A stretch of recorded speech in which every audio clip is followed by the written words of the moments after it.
Welcome back. Just as you did for sales letters, it's a good idea to consider what are the best frameworks for writing sales emails to your customers. And so we're going to ask ChatGPT that very same question. It's likely that you'll get the same information that you got for the sales letters. However, there may be different information that it can find when it scrapes the internet. So again, we're going to give as specific a prompt as we can give it. We're then going to click Enter.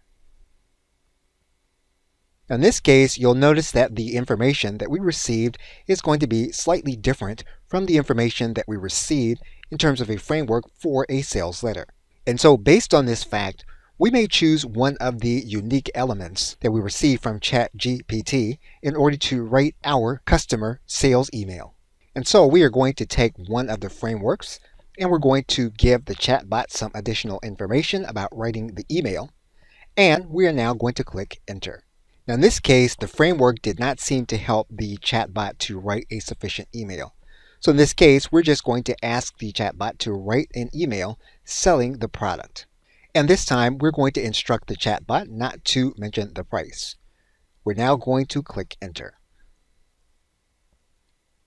And in this case, we were able to get better output. And so we have something to work with in terms of our initial email to our customers.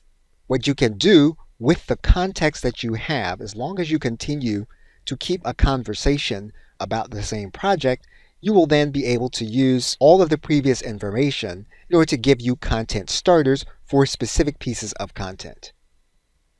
Okay, so with that, thanks, and I will see you in another video.